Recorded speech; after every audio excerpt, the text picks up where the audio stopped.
Are you trying to create a reservation and get a system alert that says the subject with this email address already exists in the system? Here's how to fix it.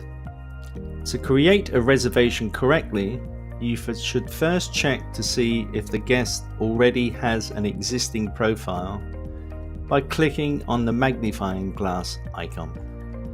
Only after making sure it's not in the profile book already should you create a new profile.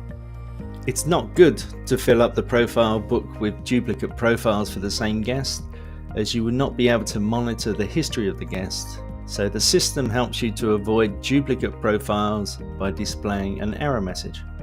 The easiest way to find a guest in the profile book is by clicking on the magnifying glass in the second step of creating a reservation. If you can't find the guest's name, it's possible that their name may have changed.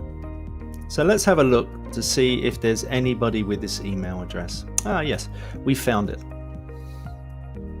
So we can update this existing profile with the new information. This can be done directly from the reservation details screen.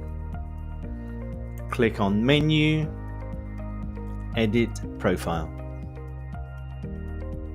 We can also do this for companies by checking the ID number.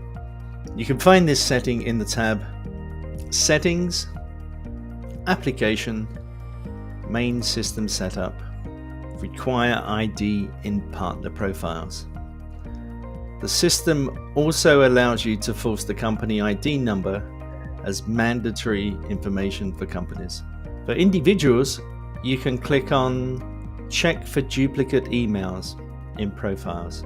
Guest profiles and partner profiles are displayed on invoices and can also be linked to other exports for bulk mailing or accounting purposes.